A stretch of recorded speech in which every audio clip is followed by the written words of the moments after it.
مساء الخير. أهلا وسهلا بيكم في بودكاست سؤال على الهوا. برحب بالناس اللي متابعيننا من زمان وبالناس الجديدة اللي انضمت لينا النهاردة. يلا بينا نبدأ الحلقة. سؤال الحلقة المرة دي كان: إيه هي الحاجة اللي نفسك تجربها بس متردد؟ ممكن نسمع البودكاست على سبوتيفاي وأنغامي وأبل بودكاست، وموجود على اليوتيوب وراديو 8. الإجابات المرة دي كانت بجد مشجعة جدا.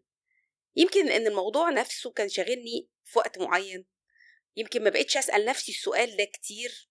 بعد فترة معينة ولما بتوصل تعدي 40 بيبقى عندك إحساس إن اللي أنا ما جربتوش أحسن إن أنا ما جربتوش، واللي جربته يمكن اتعلمت إزاي ما جربوش تاني. على أي حال مش عايزة أنقل لكم الشعور ده باليأس يعني أو الإحباط، لأنه في الحقيقة الإجابات كلها كانت إجابات تحمل كتير من التفاؤل وقدر من الحذر. أقدر أقول إنه يعني لازم يبقى موجود عندنا. التجربة في حد ذاتها مش هي الهدف. الهدف إن أنت تقدر تقيم أنت فعلا تقدر تنجح في الموضوع ده ولا لأ، من غير ما تعرض نفسك إنك تمشي سكة طويلة وما توصلش لحاجة. أول إجابة جات لي كانت عن إنه ناس كتير بتقول كان نفسي أنط بالباراشوت، اللي هي القفز بالباراشوت يعني. طبعا بالنسبة لي دي مسألة عايزة قلب جامد، بس سألت حد أعرفه كويس ومتخصص في الموضوع وقال لي إنه الموضوع إلى حد ما مش زي ما احنا متصورينه. يعني صحيح التفكير في الموضوع مخيف جدا، لكن أنواع القفز بالباراشوت، في القفز اللي هو الحر وفي القفز بالباراشوت نفسه. القفز الحر ده معناه إن أنت ممكن تنط وإنت نفسك تفتح الباراشوت.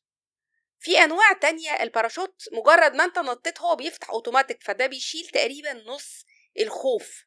زائد كمان انه القفز بالباراشوت مش محتاج سن معين، هو محتاج بس درجة من فتنس، يعني تبقى صحتك معقولة، يعني ما عندكش مرض خطير، ما بيجيلكش لا سمح الله نوبات صرع، او عندك مركب مثلا بيس ميكر ولا حاجة من الحاجات اللي في القلب دي اللي ممكن التغيير المفاجئ يأثر عليها. لكن القفز بالباراشوت نفسه متعة حسب كلام الشخص ده، متعة لا يضاهيها متعة تانية، حاجة بتغير منظورك للحياة، بتخليك تحس بحرية غير طبيعية. أنا فاكرة إنه كان لينا صديق يعني أخد كل التريننج وعمل كل الكلاسز وطلع فعلا بالباراشوت، وكان هو هيقفز يعني المفروض إنه هو قفز حر، بس اللي حصل إنه هو أغمى عليه جوه الطيارة. وساعتها عرفت انه المسألة كانت محتاجة يمكن اعداد اكتر بكتير، او يمكن هو اتعرض لضغط من اصحابه او كده، لان كنا في سن صغير يعني مراهقة، فيمكن هو حس ان دي احسن حاجة ممكن يعملها عشان يثبت لهم ان هو يعني جامد قوي. وفي الاخر كل زمايله اللي كانوا معاه والجروب كله نط بالباراشوت وهو قضيها مغمى عليه. الاجابة التانية، الناس قالت لي انها كان نفسها تتعلم العزف على الآلة الموسيقية.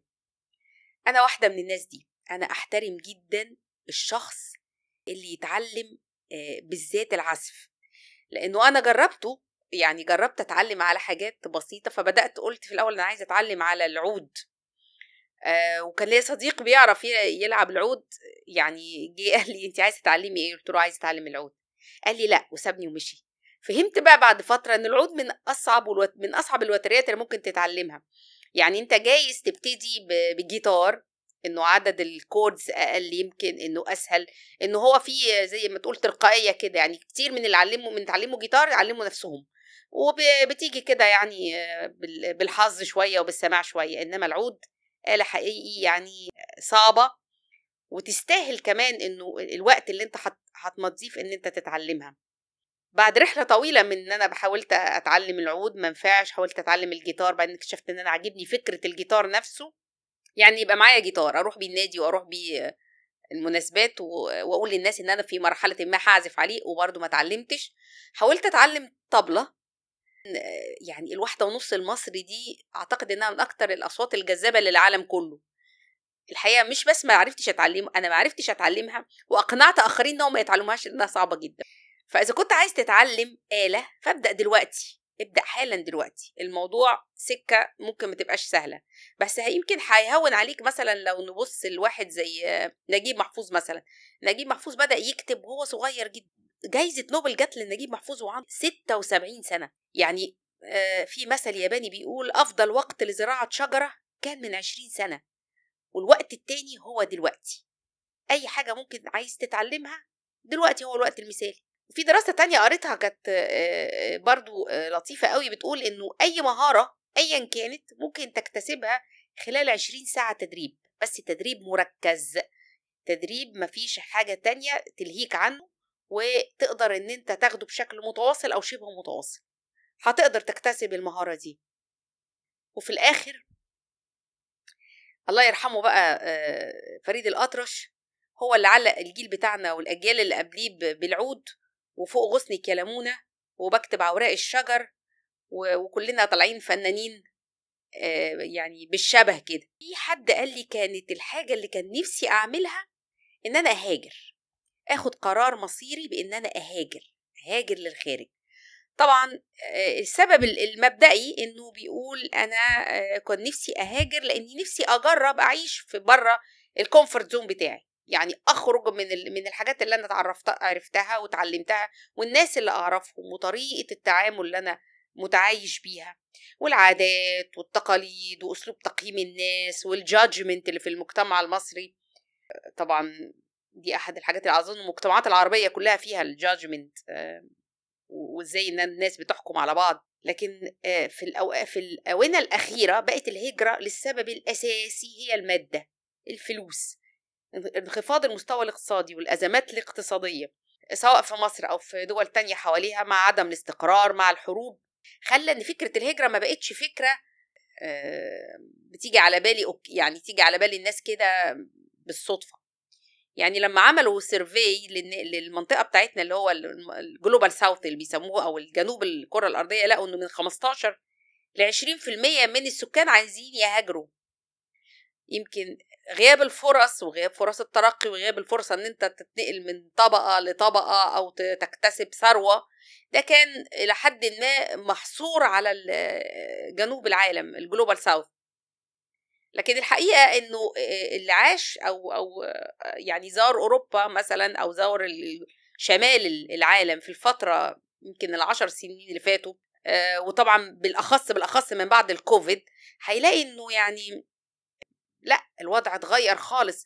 البلاد اللي بره دي بقت اكتر اوليجارك، يعني بقى في بالنسبة لامريكا يعني بقى في ناس اغنياء قوي قوي، ونسبة الفقر زادت جدا.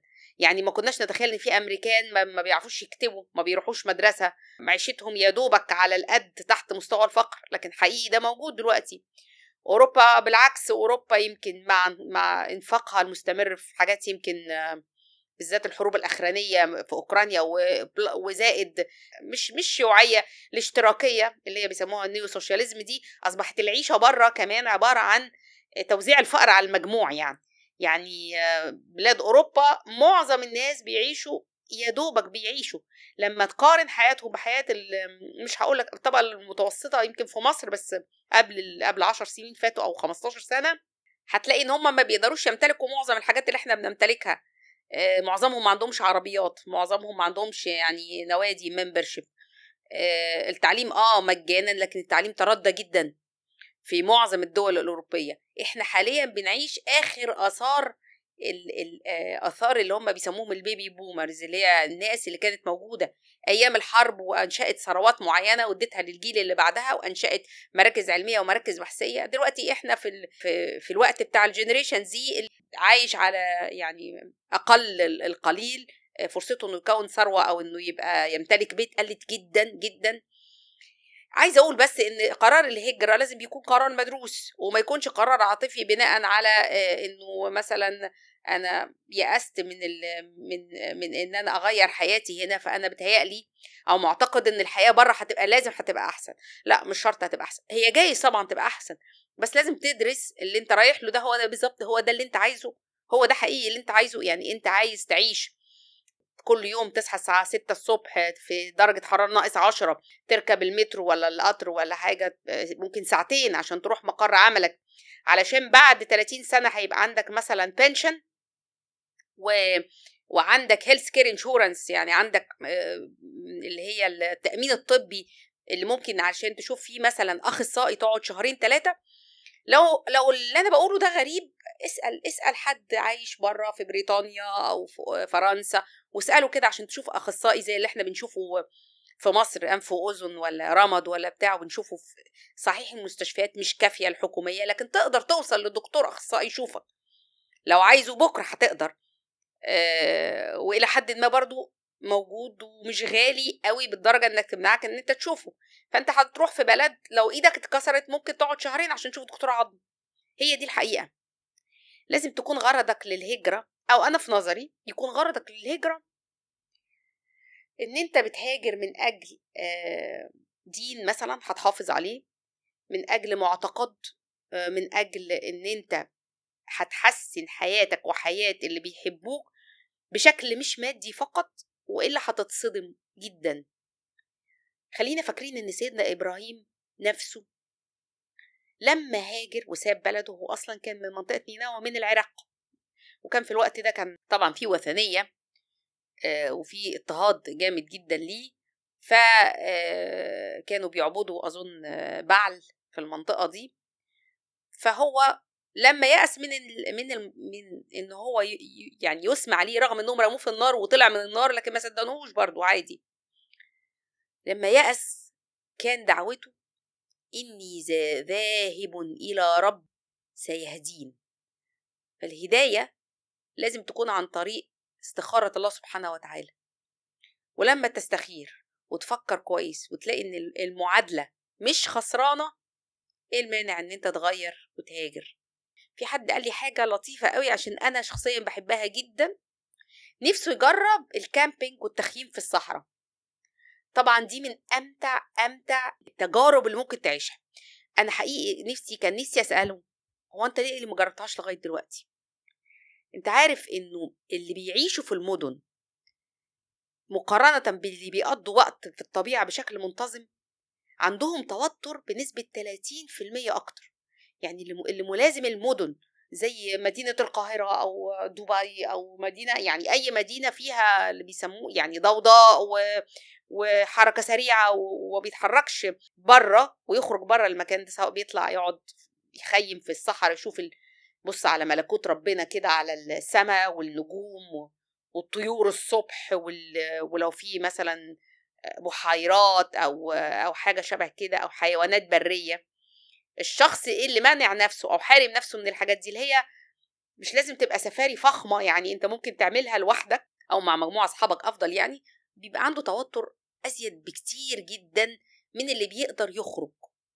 كان في فيلم زمان اسمه خرج ولم يعد، فيلم عبقري. الفيلم وهو بيبتدي بالدوشة وبحياة البطل ومشاكله السخيفة مع خطيبته، وإحساسه بعدم الانتماء، وإحساسه بأنه هو مضغوط بلا داعي، وأنه هو مكسبه اليومي من الحياة في المدينة مش مستاهل، ثم يقرر أنه يخرج للريف ببساطته وهدوءه، وإنك مش عامل حساب لبكرة بالطريقة اللي أهل المدن عاملين حسابهم فيها. هو يعني السكن يبقى ببلاش أو رخيص، ممكن كل يوم تشم هوا نظيف، مش محتاج ان انت حتى تبقى على سنجة 10، يعني لا بالعكس. هو لما خرج من توتر المدينة وراح الريف لقى نفسه يتصرف على راحته، بيقول هو عايزه، بيلبس اللي هو عايزه، بيحب اللي هو عايزه، اختار البساطة واختار التلقائية على كل تعقيدات المدينة، ومن ساعتها خرج ولم يعد. في حد قال لي إنه من الحاجات اللي فكرت تعملها هي عمليات التجميل. في إحصائية بتقول إن آخر 10 سنين عمليات التجميل زادت بنسبة 115%. كمان التجميل ما بقاش محصور في الستات فوق 40 مثلا، لا بقى بيبتدي بدري جدا، بقى بيبتدي بدري لدرجة إن في شعوب معروفة إنها بتبتدي عمليات التجميل من سن المراهقة. الشعوب الآسيوية الغنية زي اليابان مثلا بيعملوا عمليات علشان يوسعوا عينيهم، مع ان دي يمكن السمة الأساسية للشعوب دي، لكن بيعملوا حاجات علشان يخلوا شكلها أجمل. طبعا نحت الوش وشفط الدهون، خلى انه في مدن بالكامل، يعني انا بخشها بحس ان كل الناس شبه بعض. يعني في مدينة عربية انا دخلتها حسيت ان انا مش عارفة الستات من بعض، كلهم نسخة واحدة.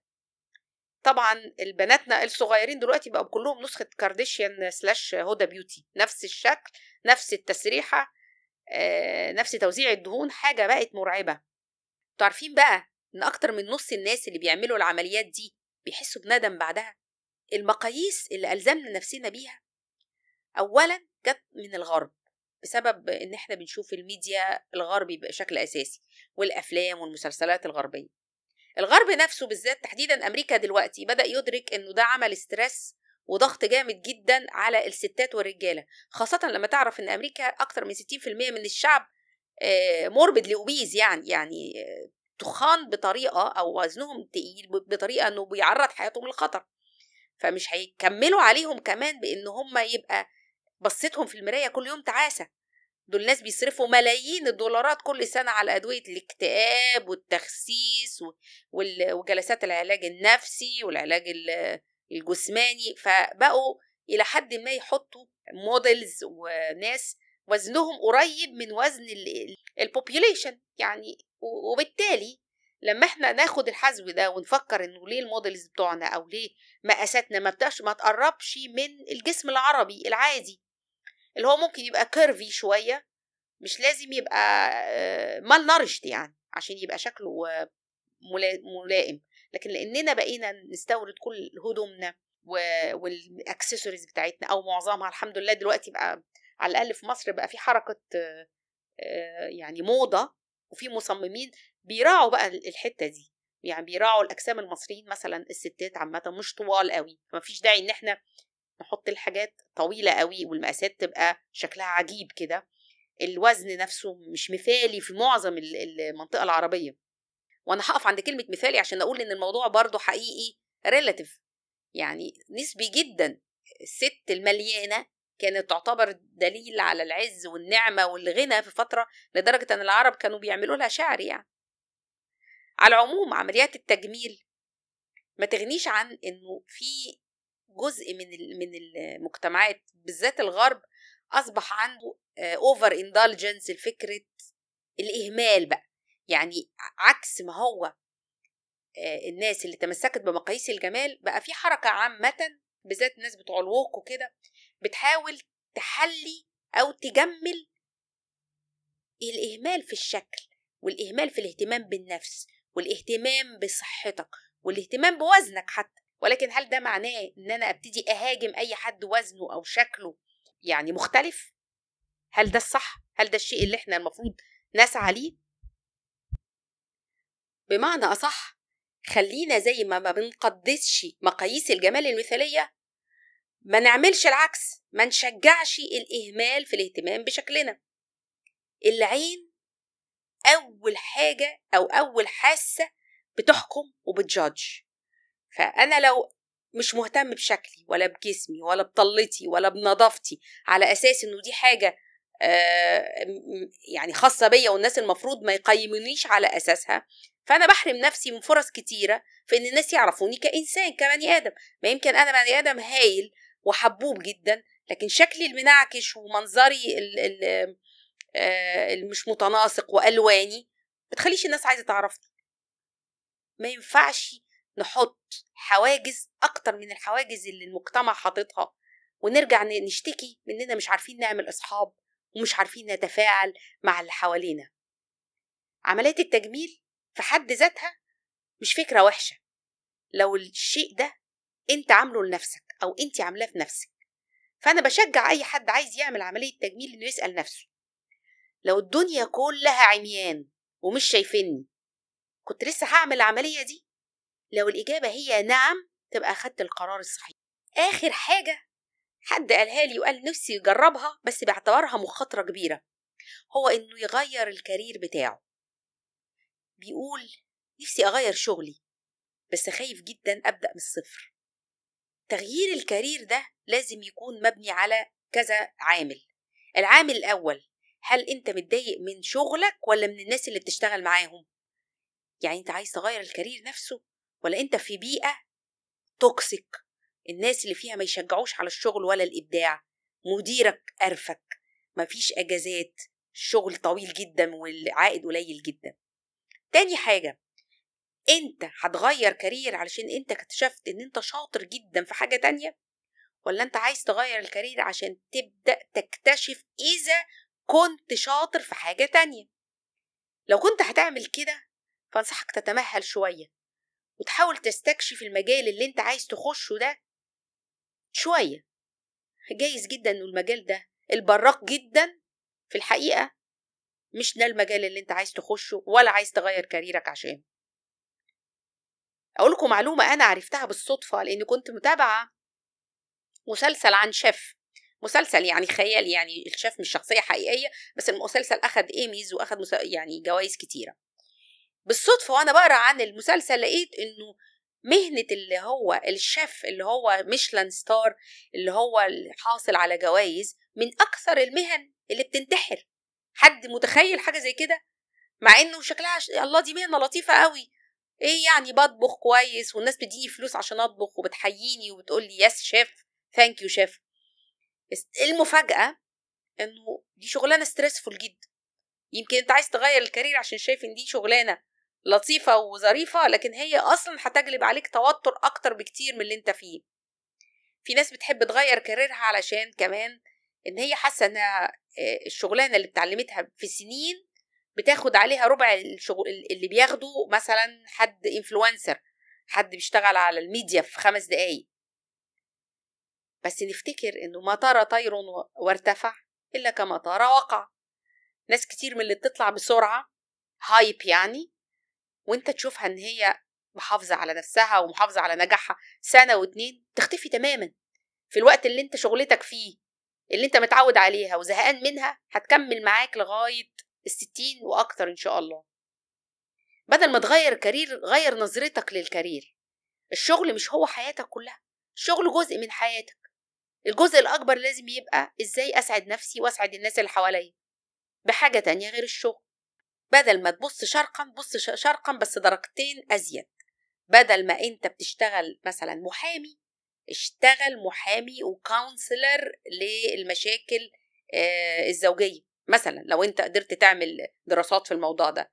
بدل ما بتشتغل مثلا حلاق رجالي، اشتغل حلاق رجالي وأطفال وابدأ اتعلم ازاي تعمل قصات جديدة للأطفال، وهكذا. الخلاصة الحاجة اللي انت ترددت كتير تعملها ممكن ما تبقاش أحسن حاجة، وممكن برضو ما تبقاش أسوأ حاجة. لو عايز تجمد قلبك وتجرب حاجة جديدة اسأل نفسك سؤال واحد: ايه أسوأ حاجة ممكن تحصل لو جربت؟ لو أسوأ سيناريو مش كارثي، يعني مش هتبقى هوملس يعني وتضيع حياتك ومستقبلك وحياة أولادك وفلوسك، why not؟ جرب، مش هتخسر.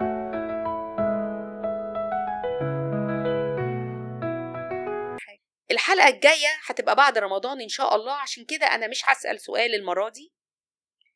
الموسم ده الحقيقة كان موسم جميل وأسعدني، وأظن أنه إن شاء الله أسعد مستمعين كتير. الحلقات الجاية بعد رمضان هتبقى أجرأ وأسرح، وهنسأل برضو فيها سؤال على الهوا. أنا شيرين معاكم، وأشوفكم السيزون الجاي إن شاء الله.